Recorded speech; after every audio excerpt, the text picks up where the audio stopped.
Hello बच्चे लोग, मैं डॉक्टर हार्दिक राइसोनी आप सभी का इस ऑनलाइन सेशन में स्वागत करता हूँ। बच्चे लोग, आज के इस ऑनलाइन सेशन में हम देखने वाले हैं मॉलिक्यूलर बेसिस ऑफ इनहेरिटेंस, इस टॉपिक का पार्ट 8। हाँ जी हाँ, 8वां पार्ट आ गया। बहुत बड़ा चैप्टर है, बहुत इंपॉर्टेंट चैप्टर है। आज के पार्ट में हम कवर करने वाले हैं regulation of gene expression followed by lac of operon. बच्चे लोग शुरू करते हैं डायरेक्टली टॉपिक पे। टॉपिक है पहले रेगुलेशन ऑफ जीन एक्सप्रेशन।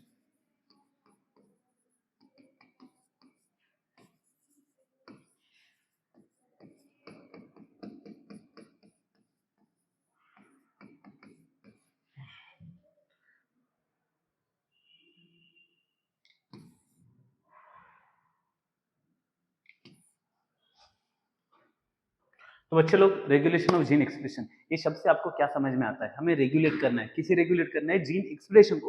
अरे भाई, जीन एक्सप्रेशन को रेगुलेट क्यों करना है? सबसे पहली चीज ये है कि ये क्यों नेसेसरी है। ये इसीलिए नेसेसरी है क्योंकि बहुत बार कुछ कुछ जीन्स ऐसी होती है कि ये रेगुलेट करके कोई ना कोई जीन आगे जाके क्या बनाने वाली है? प्रोटीन। कोई कोई जीन्स ऐसी है जो कि आगे जाके क्या बनाने वाले हैं? प्रोटीन। अब ऐसी भी कोई सिचुएशन होगी जब मुझे एक XYZ प्रोटीन नहीं चाहिए, या फिर एक XYZ प्रोटीन मुझे ज्यादा चाहिए। उस केस में क्या करना पड़ेगा? Regulation of gene expression. अब इसका एक साथ सिंपल से एग्जांपल आपको दूं मैं। कंसीडर करो, एक पेशेंट है जिसकी ब्लड शुगर लेवल बहुत ज्यादा हो गई। जिसकी ब्लड शुगर लेवल बहुत ज्यादा हो गई, तो बॉडी ने क्या ज्यादा से ज्यादा बनाना चाहिए? उस केस में हमें इंसुलिन चाहिए। उस केस में बॉडी को क्या ज्यादा से ज्यादा बनाना है? इंसुलिन बनाना चाहिए। अब उल्टा ले लो, कभी कभी किसी पेशेंट की ब्लड शुगर लेवल कम हो गई, कभी कभी किसी पेशेंट की ब्लड शुगर लेवल कम हो गई, तो उस केस में क्या करना पड़ेगा? इस इंसुलिन को बंद करना पड़ेगा। तो इस इंसुलिन को बंद करने के लिए हमें लगता है रेगुलेशन ऑफ जीन एक्सप्रेशन। तो regulation of gene expression basically क्यों करना है? कभी कभी कोई प्रोटीन हमें चाहिए है, कोई प्रोटीन हमें नहीं चाहिए है, तो ये चालू बंद करने की प्रोसेस को ही हम कहते हैं रेगुलेशन ऑफ जीन एक्सप्रेशन। तो बच्चे लोग, ये regulation of gene expression basically इसमें दो टाइप के मेथड, एक पॉजिटिव रेगुलेशन और एक होता है नेगेटिव रेगुलेशन। सबसे पहले रेगुलेशन कौन सा है? पॉजिटिव से शुरू करते हैं, फिर नेगेटिव रेगुलेशन देखते हैं। पॉजिटिव रेगुलेशन यानी कि क्या? Normally under normal conditions, under normal condition gene does not express itself, gene protein में कन्वर्ट नहीं हो रहा, जीन डू नॉट एक्सप्रेस।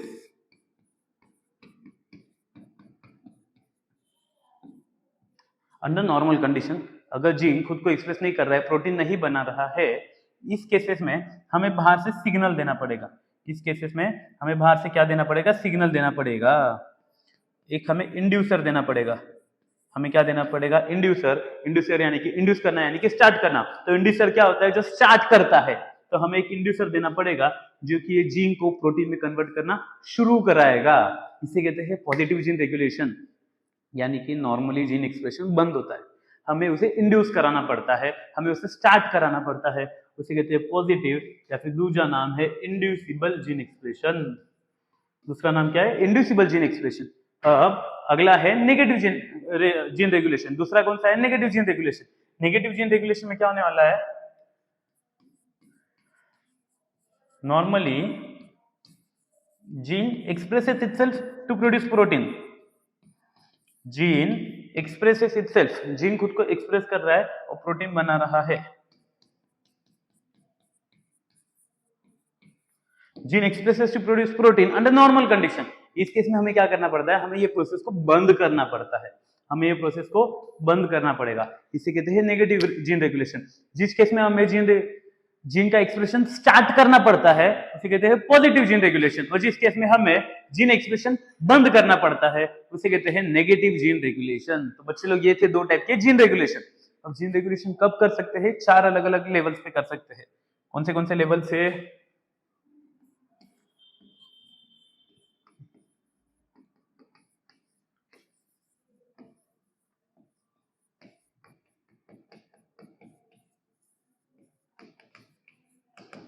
चार अलग अलग लेवल पे कर सकते हैं। सबसे पहली लेवल कौन सी पता है आपको? पहली लेवल है ट्रांसक्रिप्शनल लेवल।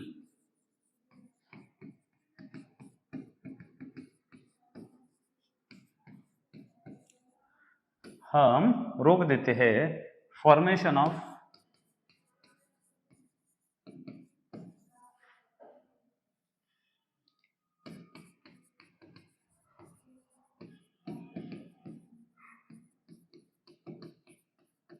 हम क्या रोक देते हैं, फॉर्मेशन ऑफ प्राइमरी ट्रांसक्रिप्ट। यानी अब एक minute out of the topic, आपको बस कुछ पिछले पार्ट का याद करा देता हूं। नॉर्मली बच्चे लोग डीएनए होता है, डीएनए यानी कि gene, gene is basically part of DNA. तो ये डीएनए बनाता है एमआरएनए। डीएनए क्या बनाता है, एमआरएनए। ये फर्स्ट स्टेप होती है ट्रांसक्रिप्शन। ये फर्स्ट स्टेप कौन सी है, ट्रांसक्रिप्शन। ये कहाँ होने वाली है, न्यूक्लियस के अंदर। ये कहाँ होगी, न्यूक्लियस के अंदर होगी। उसके बाद जो एमआरएनए फॉर्म हुआ है ये है इनएक्टिव। इसे एमआरएनए का मेन नाम अगर हम शुरुआत में लिखे तो इसे कहेंगे प्राइमरी ट्रांसक्रिप्ट। इसे क्या कहेंगे हम, प्राइमरी ट्रांसक्रिप्ट। एमआरएनए कहना गलत होगा, यहाँ पे मैं एमआरएनए की जगह पे लिख देता हूँ एचएनआरएनए, यानी कि हेटेरोजेनस न्यूक्लियर आरएनए या फिर प्राइमरी ट्रांसक्रिप्ट। उसके बाद क्या होगा, इस प्राइमरी ट्रांसक्रिप्ट की होगी प्रोसेसिंग। उसके बाद क्या होगा, प्रोसेसिंग। और ये एचएनआरएनए ये बना देता है एक्टिव आरएनए, एक्टिव एमआरएनए। ये एमआरएनए कहाँ पे फॉर्म हुआ है, न्यूक्लियस के अंदर। अब अगली स्टेप रहेगी ये फ्रॉम न्यूक्लियस इसे हम एमआरएनए को ट्रांसपोर्ट करते हैं साइटोप्लाज्म में। इसे कहाँ ट्रांसपोर्ट करते हैं, साइटोप्लाज्म के अंदर। इसे कहाँ ट्रांसपोर्ट करते हैं, साइटोप्लाज्म के अंदर। अगर आपको याद नहीं आ रहा है तो पिछले पार्ट देखो, उस वीडियो में हमने क्लियरली कहा है, जहां से हमने ट्रांसलेशन शुरू किया था। एमआरएनए न्यूक्लियस के अंदर एक छोटू सा खड्डा बन जाएगा जिसके बाहर एमआरएनए आता है। तो mRNA transfer from nucleus to the cytoplasm, और साइटोप्लाज्म में आके एमआरएनए बनाता है प्रोटीन। और इस प्रोसेस को हम क्या कहते हैं, ट्रांसलेशन। इस प्रोसेस को हम क्या कहते हैं, ट्रांसलेशन। तो ये है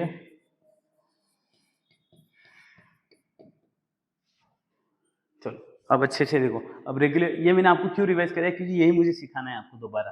तो रेगुलेशन ऑफ जीन एक्सप्रेशन हम कौन से लेवल पे करेंगे, 4 लेवल। पहला, मैं इधर ये स्टेप बंद कर दूंगा। फर्स्ट स्टेप पे ही अगर मैंने ब्रेक मार दिया, आगे प्रोटीन फॉर्म होगा क्या, नहीं होगा। दूजा, मैं प्रोसेसिंग ही बंद कर दूंगा।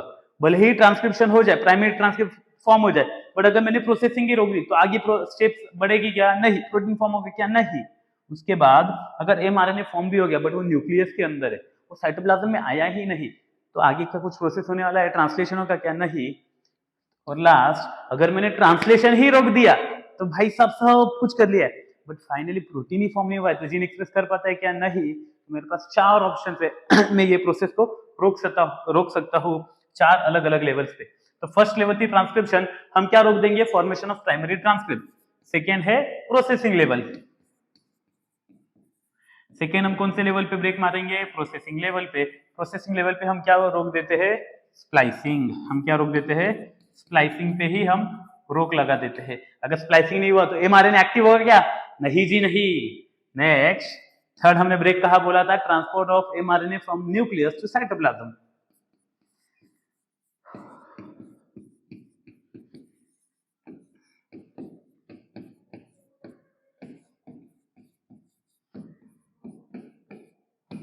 अगर मैंने यही स्टेप भी रोक दी तो भी आगे सब प्रोसेस रुक जाएगी। और finally last but not the list, मेरे पास चौथा ऑप्शन है। पहली तीनों स्टेप कौन दी, बट मैं लास्ट स्टेप पे ही रोक लगा सकता हूँ, जो है ट्रांसलेशन लेवल। तो ये है levels of regulation of gene expression. Gene expression हम 4 लेवल्स पे कर सकते हैं। सबसे पहला है ट्रांसक्रिप्शन लेवल, जिसमें हम क्या रोक देते हैं, formation of primary transcript. Second है प्रोसेसिंग लेवल, जिसमें हम स्प्लाइसिंग पे ब्रेक मार देते हैं। तीसरा है हमारे पास option transport of mRNA from nucleus to cytoplasm, यही नहीं होने देंगे। और लास्ट हम ट्रांसलेशन ही रोक देंगे। तो levels of regulation of gene expression ये चारों है बच्चे लोग। यहाँ पे हमने जीन रेगुलेशन ये टॉपिक कवर कर दिया है। हम बढ़ते हैं आगे। आज का हमारा नेक्स्ट और काफी इंपॉर्टेंट टॉपिक है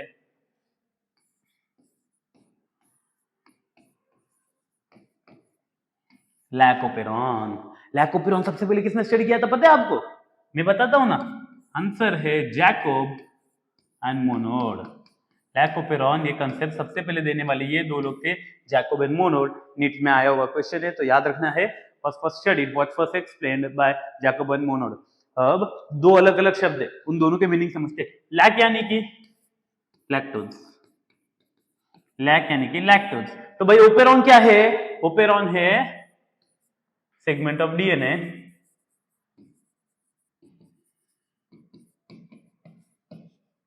which regulates gene expression,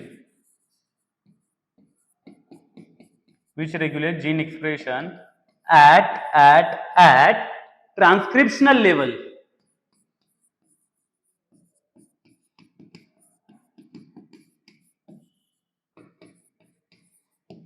तो बच्चे लोग लैक ओपेरॉन या लैक यानी कि लैक्टोज, ओपेरॉन क्या है? डीएनए का एक छोटा सा सेगमेंट, डीएनए की एक छोटी सी जीन जो कि ट्रांसक्रिप्शन को कंट्रोल करने वाली है, जो कि जीन रेगुलेशन को कंट्रोल करेगी एट लेवल ऑफ ट्रांसक्रिप्शन। तो लैक ओपेरॉन यानी कि ओपेरॉन का मीनिंग समझ गया, लैक का मीनिंग समझ गया। लैक ओपेरॉन क्या? हम लैक्टोज वाली जीन एक्सप्रेस होने देंगे या फिर नहीं होने देंगे। अब एक्चुअली समझ लो, लैक ओपेरॉन में अलग अलग कंसेप्ट है। सबसे पहले ये हमें दिखता है बैक्टीरिया में, तो इन ई कोलाई, अगर ई कोलाई के अंदर लैक्टोज है, इफ लैक्टोज प्रेजेंट, अगर ई कोलाई के अंदर लैक्टोज है तो लैक्टोज को डाइजेस्ट करना पड़ेगा भाई। तो ये लैक्टोज को डाइजेस्ट करने के लिए 3 जीन्स लगती है।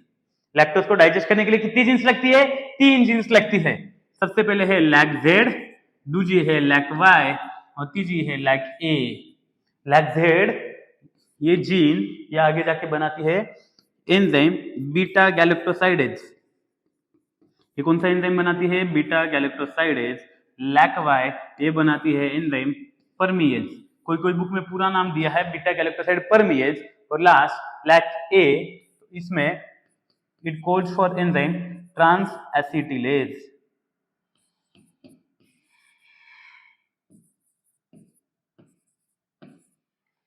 तो बच्चे लोग अच्छे से समझ लो, इफ लैक्टोज इज प्रेजेंट, उसे डाइजेस्ट करने के लिए 3 एंजाइम लगते हैं, beta galactosidase, permease and transacetylase. Beta galactosidase के लिए जीन कौन सी है? Lac Y. परमीएज के लिए जीन है लैक, बीटा गैलेक्टोसाइडेज के लिए लैक जेड, परमीएज के लिए लैक वाई और ट्रांस एसिटिलेज के लिए लैक ए। तो जब लैक्टोज सेल के अंदर प्रेजेंट है तो इन तीनों जीन्स ने खुद को एक्सप्रेस करना चाहिए ये एंजाइम्स बनाने के लिए। बट इन केस अगर लैक्टोज ही नहीं है, लैक्टोज एब्सेंट है, तो ये तीनों बना के कुछ फायदा है क्या? नहीं जी नहीं। अगर लैक्टोज ही नहीं है तो क्या करूं भाई मैं इन तीनों का? उस केस में मुझे ये प्रोसेस बंद करनी पड़ेगी। कैसे बंद करना है, कैसे चालू करना है, यही हमें देखना है लैक ओपेरॉन में। लैक ओपेरॉन वही है, it basically regulates expression of gene at transcriptional level. हम ट्रांसक्रिप्शन ही नहीं होने देंगे। अगर मैंने तीनों जगह पे ट्रांसक्रिप्शन ही रोक दिया, तीनों एंजाइम फॉर्म हो गए क्या? नहीं जी नहीं, तीनों एंजाइम ही फॉर्म नहीं हो गए। तो नॉर्मली क्या होता है, अब लैक ओपेरॉन के कंपोनेंट समझ लो। इसके कंपोनेंट्स क्या क्या है? ये कौन सा पार्ट है? कहां से शुरू होता है रे ट्रांसक्रिप्शन? डीएनए से। तो डीएनए के पास सबसे पहले टेम्पलेट स्ट्रैंड होता है, याद है आपको? वहां पे था प्रोमोटर, वहां पे क्या था? प्रोमोटर। लास्ट में था टर्मिनेटर, लास्ट में कौन था? टर्मिनेटर। और ये बीच में था स्ट्रक्चरल जीन, बीच में कौन था? Structural gene. इसे हम कहते थे transcription unit. Transcription unit is made up of promoter, structural gene and terminator. ये हमें याद है, हमने पिछले वीडियो में देखा था। बट अब हमें क्या है, हमें और कुछ नए नए नाम सीखना है। नॉर्मली लैक ओपेरॉन के केस में क्या होता है, ओपेरॉन के कंपोनेंट्स है, प्रोमोटर के जस्ट पहले होता है रेगुलेटर जीन। कौन सी जीन होती है? Regulatory gene. ये पी यानी कि आपकी प्रोमोटर जीन। और प्रोमोटर के बाद एक और न्यू जीन आती है जिसका नाम है ओ ऑपरेटर। ये कौन सी जीन है? Operator gene. ये कौन सी जीन है? Operator gene. तो शुरुआत होती है रेगुलेटरी जीन से, फिर आता है प्रोमोटर जीन, फिर ऑपरेटर जीन और फाइनली ये एस यानी हमारी स्ट्रक्चरल जीन। और स्ट्रक्चरल जीन में सीक्वेंस है, सबसे पहली जीन रहेगी, सबसे पहली जीन कौन सी रहेगी बच्चों? लैक जेड, फिर आएगी लैक वाई और फिर आएगा lack A.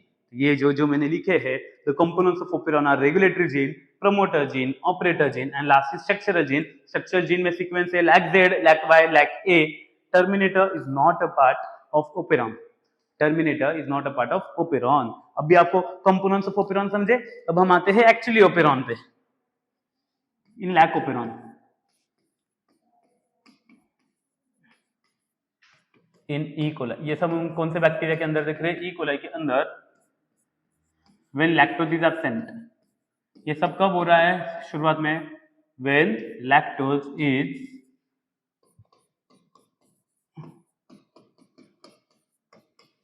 Lactose is absent, तो नॉर्मली क्या हो जाता है? कौन सी जीन्स थी, थोड़ा याद करके बताओ मुझे। सबसे पहले थी रेगुलेटरी जीन, सबसे पहले कौन सी थी? Regulatory gene. ये कंसीडर करो, ये आर यानी कि रेगुलेटरी जीन। उसके बाद था, मैं अलग अलग कलर से लिखता हूं, आपका प्रोमोटर जीन। उसके बाद कौन था? Promoter gene. उसके बाद कौन था आपका? Operator gene. उसके बाद कौन था? Operator gene. और फिर 3 स्ट्रक्चरल जीन्स थे, 1 2 3। 3 कौन से है? लैक जेड, लैक वाई और लैक ए। तो ये है लैक ओपेरॉन के components, regulatory gene, promoter gene, operator gene. उसके बाद आती है ये तीनों मिला के है स्ट्रक्चरल जीन। ये तीनों मिला के कौन सी जीन है? Structural gene. अब व्हेन लैक्टोज इज एब्सेंट, जब लैक्टोज सेल के अंदर नहीं होता, ये जो रेगुलेटरी जीन है ये बनाती है, ये एक्सप्रेस करके बनाती है रिप्रेसर प्रोटीन। ये क्या बना देती है? Repressor protein. इसको आई से भी हम कहते हैं। ये बनाती है रिप्रेसर प्रोटीन। ये रिप्रेसर प्रोटीन कंसीडर करो ऐसा गोल स्ट्रक्चर है। ये जो गोल रिप्रेसर प्रोटीन वाला स्ट्रक्चर है, ये जाके चिपक जाता है ऑपरेटर साइट पे। ये कहाँ जाके चिपक जाएगा? ऑपरेटर साइट पे। तो ये ऑपरेटर साइट को ब्लॉक कर देता है। ये ऑपरेटर साइट को क्या कर देता है? ब्लॉक, कवर करके रखता है। ये हो गया। अब नॉर्मली अपना ट्रांसक्रिप्शन शुरू होता है। ट्रांसक्रिप्शन के लिए शुरुआत में कौन आता है? मैं अलग सा कलर ले लेता हूँ सबसे पहले। कौन शुरू करता है ट्रांसक्रिप्शन? याद करो, याद करो, याद करो।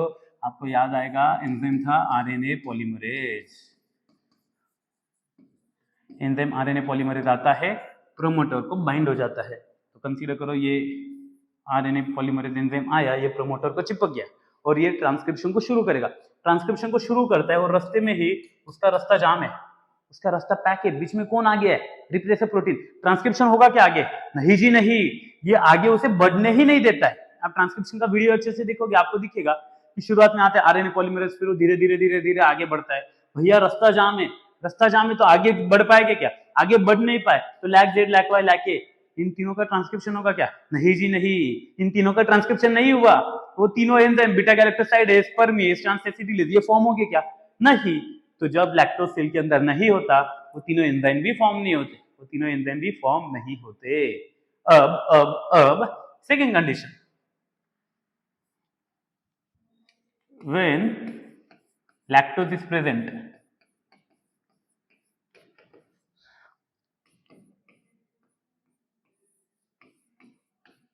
अगर लैक्टोज प्रेजेंट है तब क्या होने वाला है? कंसीडर करो, मैं फिर से वही डायग्राम ड्रॉ कर देता हूं। सबसे पहले रेगुलेटरी जीन, फिर आपकी प्रोमोटर जीन, फिर आपकी operator gene, lac Z, lac Y, lac A. ये लैक ए फॉर्म हो गए, ये नॉर्मल है आपका ओपेरॉन। अब रेगुलेटरी जीन क्या बनाता है? अभी हमने देखा था, ये बनाता है रिप्रेसर प्रोटीन। ये क्या बनाता है? Repressor protein. तो ये कंसीडर करो, ये एक रिप्रेसर प्रोटीन फॉर्म हो गया, जो यहाँ पे भी फॉर्म हुआ था पिछले स्लाइड में, ये रिप्रेसर प्रोटीन फॉर्म हुआ था। अब क्या हो जाता है प्रॉब्लम, जब लैक्टोज सेल में प्रेजेंट है, लैक्टोज क्या करता है? कंसीडर करो, नॉर्मली ये लैक्टोज आता है, कंसीडर करो ये येलो कलर वाला है लैक्टोज। ये लैक्टोज जाके रिप्रेसर प्रोटीन को चिपक जाता है। लैक्टोज जाके किसको चिपक जाता है? रिप्रेसर प्रोटीन को। लैक्टोज अगर रिप्रेसर प्रोटीन को चिपक गया तो ये रिप्रेसर प्रोटीन ओपेरॉन पे आ पाएगा क्या? नहीं आ पाता। ये वहीं पे उसके रास्ते में रुक जाता है, ये ओपेरॉन पे नहीं आता है। ये अगर ओपेरॉन पे नहीं आया तो क्या होगा? तो आपका आरएनए पॉलीमरेज आएगा, प्रोमोटर पे अटैच हो जाएगा, प्रोमोटर पे अटैच होगा और उसका ट्रांसक्रिप्शन शुरू करेगा। अब रास्ते में कोई ब्लॉकेज है क्या? नहीं ना, रास्ते का जो ब्लॉकेज था उसे लैक्टोज ने पकड़ के रख दिया है, तो वो जाएगा जाएगा जाएगा, ट्रांसक्रिप्शन कर लेगा। लैक जेड से बनाएगा बीटा गैलेक्टोसाइडेज, लैक वाई से बनाएगा परमेज, लैक ए से बनेगा ट्रांसएसिटिलेज। वो तीनों भी एंजाइम जो कि हमें चाहिए है लैक्टोज डाइजेस्ट करने के लिए। तो जब लैक्टोज प्रेजेंट है सेल के अंदर तभी लैक्टोज के एंजाइम्स बनेंगे। अगर लैक्टोज सेल के अंदर नहीं है तो उसके एंजाइम नहीं बनेंगे। तो किस टाइप का जीन एक्सप्रेशन हो गया? ये है कौन सा था? Positive gene expression, also called as inducible gene expression, also called as inducible gene expression. और लैक्टोज को हम कहते हैं इंड्यूसर, क्योंकि जीन एक्सप्रेशन नॉर्मली बंद था, लैक्टोज ने आके उसे स्टार्ट कराया, इसलिए लैक्टोज को हम कहते हैं इंड्यूसर। तो बच्चे लोग ये था लैकोपेरॉन, बहुत बहुत बहुत इंपॉर्टेंट है, इस पे काफी सारे क्वेश्चंस आए हुए हैं, तो अच्छे से पढ़ो। छोटू सा भी डाउट आए तो मुझे कांटेक्ट करो, बस एक ही काम करना है, पढ़ते रहना है, पढ़ते रहना है, पढ़ते रहना है। बच्चे लोग इस पार्ट में यहीं पे रुकेंगे, अगले पार्ट में दोबारा मिलेंगे। होपफुली नेक्स्ट पार्ट में हम चैप्टर खत्म करने की कोशिश करेंगे। 8 GB बाकी है और डीएनए फिंगरप्रिंटिंग बाकी है।